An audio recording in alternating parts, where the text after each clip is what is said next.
What's going on, everybody? Welcome back to another video. Today we are discussing your data analyst salary.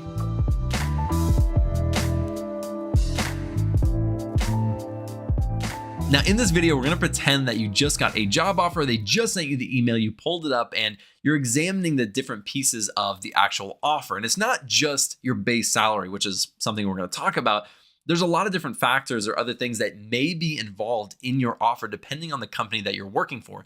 And so understanding all of those things are really important to make sure that you can properly negotiate as well as know that they're paying you what you're actually worth. Now, when you open this job offer, there's going to be different pieces and different things that add up to your total compensation. The most obvious one is going to be the base pay or the salary.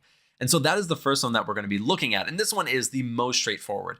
They're going to offer you $65,000 per year. And typically you're going to get paid every 2 weeks. At least that's how it's done in the US. And so the base salary is probably the easiest part to understand. That's what most people look at when you actually receive a job offer. And honestly, one of the best places that I found that has pretty accurate salaries is Glassdoor. So let me show you Glassdoor really quick just so you can see kind of how it's used. All right, so right here we have the data analyst salaries for Dallas, Texas. And honestly, it's almost dead on. And it really aligns with my progression as a data analyst in the Dallas area.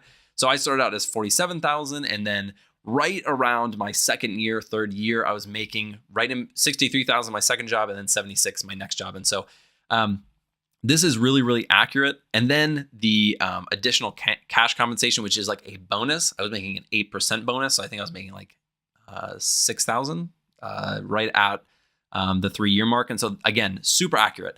This to me is a really great place to just check. So put in the data analyst and put in your location and see what comes up.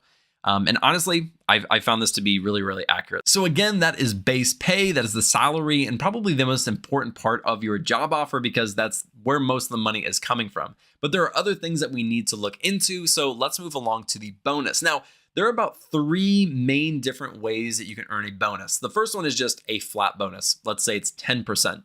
And they'll give it to you if you do well. So if you have a good performance throughout the year, you meet your goals that you created, you get your 10%. Perfect. So the second type of bonus is kind of a variable bonus and depends on how the company does. So let's say, they say at 10% if the company kind of breaks even for that year, or if they meet kind of the bare minimum of their standards. If they exceed all of their standards, you can get up to like 15% or a 20% bonus. Or if they don't do well that year, maybe you're only getting a 5% bonus or no bonus at all. And so there's a little bit of a risk to this one, but there can be more reward as well. And then there is a third type of bonus, one that is the least popular, the one that you see the least. That's usually linked towards if you're kind of doing like consulting or specific types of data analyst work. So if you meet like a certain milestone, you'll get a 5% bonus. If you meet a different milestone, 10% bonus, et cetera, et cetera. Again, I usually see this one in consulting more than anything. The next part of the job offer that we're going to look at is stock options. And a lot more companies are starting to do this, especially startups and larger tech companies are starting to do this to attract and retain people longer. And so stock options are stocks of that company that you are going to get as long as you work there.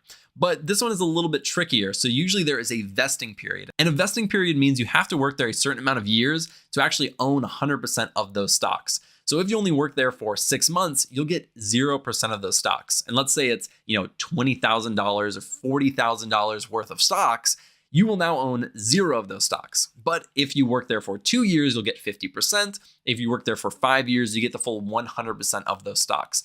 And the good thing about this, or the really attractive thing about this for a lot of people is that if the company does well and they continue to grow and their price of their stocks goes up, that initial $40,000 could turn into $50,000, $80,000, or $100,000 in just those 5 years as you work there longer. Now, those are the 3 biggest things that are going to comprise your total compensation, but there are some other things that you may actually want to ask about that they are not just going to tell you or give you in a job offer. One of those things being a 401k match. So some companies will match a certain percentage of your salary that you put towards your 401k. So let's say I put 5% of my salary, let's say that's like $200, and I put $200 into my 401k with each paycheck. They're going to match that and put $200 as well in there. And they're basically doubling your contribution towards your 401k. And that can add up to a ton of money in the future. And that is something that you should ask about, especially if you have like two competing offers and they're really close.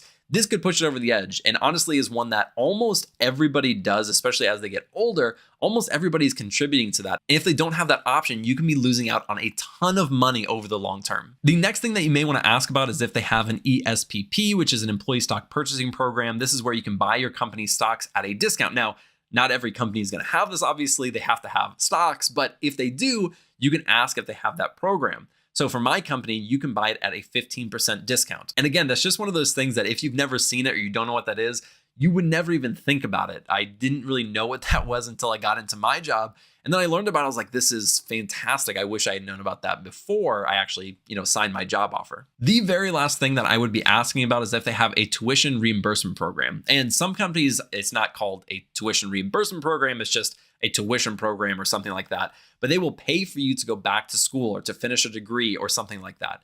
For instance, my company will pay up to like $6,000 per year towards my education on basically anything I want, as long as it's within the field that I work in. So if I wanted to go back and get my master's over the course of like 3 years and take like 2 or 3 courses per semester, that would basically cover my entire tuition. I don't plan on doing that right now, but if I wanted to, I could do that. And that may be extremely valuable to you, especially if you're wanting to go back and get a degree. One other thing that you can ask about is healthcare and looking at their healthcare options. Not every company is going to disclose that, although the company that I work for now did show me that before I actually signed on, which was fantastic because I knew exactly how much I could be paying for my entire family of 5 before I actually signed on. And those prices can vary widely. If you know US healthcare, it is insane. And so if you know that beforehand, it can be extremely helpful. So those are all the things that I would be looking at. Again, you're going to get your job offer and it's going to have the salary, the bonus, and it's going to maybe have some stock options. But there are other things that comprise, what you're actually going to be making out of this job.